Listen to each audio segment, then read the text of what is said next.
ഈ കളക്ടർമാരും പോലീസ് മേധാവിയും ഒക്കെ ഓരോ ജില്ലകളിൽ നിന്നും സ്ഥലം മാറിപ്പോകുമ്പോൾ യാത്രയയപ്പുകൾ കൊടുക്കുന്നതൊക്കെ സാധാരണമാണ് അല്ലേ? ഓരോ വകുപ്പുകളും ഓരോ വിഭാഗങ്ങളും ഒക്കെ വെവ്വേറെ പരിപാടികളും ഒക്കെ സംഘടിപ്പിക്കാറുണ്ട്. എന്നാൽ കഴിഞ്ഞ ദിവസം വയനാട്ടിൽ നിന്ന് സ്ഥലം മാറിപ്പോയ ജില്ലാ പോലീസ് മേധാവി തപോഷ് ബസുമതാരിക്ക് ലഭിച്ചത് വ്യത്യസ്തമായ ഒരു യാത്രയയപ്പാണ്. നമുക്കതൊന്ന് കണ്ടുവരാം.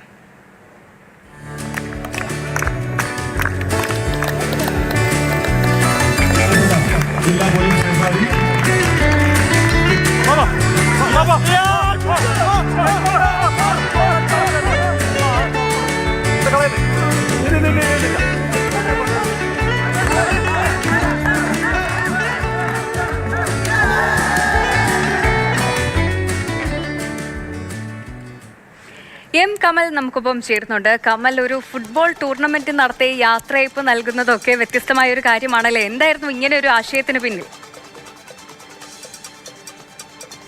വയനാട് ജില്ലാ പോലീസ് മേധാവി സ്ഥാനത്ത് നിന്ന് ഇപ്പോൾ സ്ഥലം മാറിപ്പോയ തപോഷ് ബസുമതാരിയെ കുറിച്ച് മുമ്പ് നമ്മൾ തത്സമയത്തിൽ തന്നെ പറഞ്ഞിട്ടുള്ളതാണ്. അദ്ദേഹത്തിൻ്റെ മലയാളം പാട്ടും ഓണാഘോഷവും ഒക്കെ നമ്മൾ നൽകിയിട്ടുള്ളതാണ്.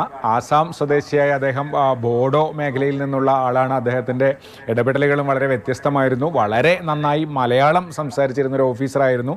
അങ്ങനെ സമൂഹത്തിലും ഡിപ്പാർട്ട്മെൻറ്റിലും ഒക്കെ വളരെ ജനകീയമായ രീതിയിൽ ഇടപെട്ടിരുന്ന ഒരാളായിരുന്നു. അപ്പോൾ അദ്ദേഹത്തിൻ്റെ യാത്രയയപ്പും അതുപോലെ ഒരു വ്യത്യസ്തമാകണമെന്ന് ജില്ലാ പോലീസ് തീരുമാനിക്കുകയായിരുന്നു. അങ്ങനെയാണ് 8 ടീമുകളെ പങ്കെടുപ്പിച്ചുകൊണ്ട് ഒരു ഫുട്ബോൾ ടൂർണമെന്റ് തന്നെ നടത്തിയത്. ജില്ലയിലെ അഡീഷണൽ എസ്.പിയും ഡിവൈഎസ്പിമാരും ഒക്കെ അതിന് സാക്ഷ്യം വഹിക്കാനും കളിക്കാനും ഒക്കെയായി എത്തിയിരുന്നു. ശ്രീ തപോഷ് ബസുമതാരി തന്നെ ജേഴ്സി അണിഞ്ഞ കളിക്കാനും ഇറങ്ങി. അദ്ദേഹം ഈ നോർത്ത് ഈസ്റ്റിൽ നിന്നുള്ള ആളാണ്. ആ ഭാഗത്തുള്ളവർക്ക് ഫുട്ബോളിനോട് പ്രത്യേക താല്പര്യമുള്ള ആളുകളാണ്. എന്തായാലും അദ്ദേഹവും കളിക്കാനിറങ്ങി. അങ്ങനെ വളരെ വ്യത്യസ്തമായ രീതിയിലുള്ള ഒരു യാത്രയയപ്പാണ് നടന്നത്. പ്രത്യേകിച്ച് ജനമൈത്രി പോലീസിൻ്റെ പ്രവർത്തനങ്ങളുമായൊക്കെ ബന്ധപ്പെട്ട് കഴിഞ്ഞ ദിവസം കുറച്ച് ഗോത്ര യുവാക്കൾക്ക് ചെണ്ട നൽകാനൊക്കെ അദ്ദേഹം മുന്നിട്ടിറങ്ങിയത് നമ്മൾ കണ്ടതാണ്. അത്തരത്തിൽ വളരെ വ്യത്യസ്തമായ ഇടപെടലുകൾ നടത്തിയിരുന്ന ഓഫീസറാണ്. തിരുവനന്തപുരം നഗരത്തിലേക്കാണ് അദ്ദേഹം സ്ഥലം മാറിപ്പോയത്.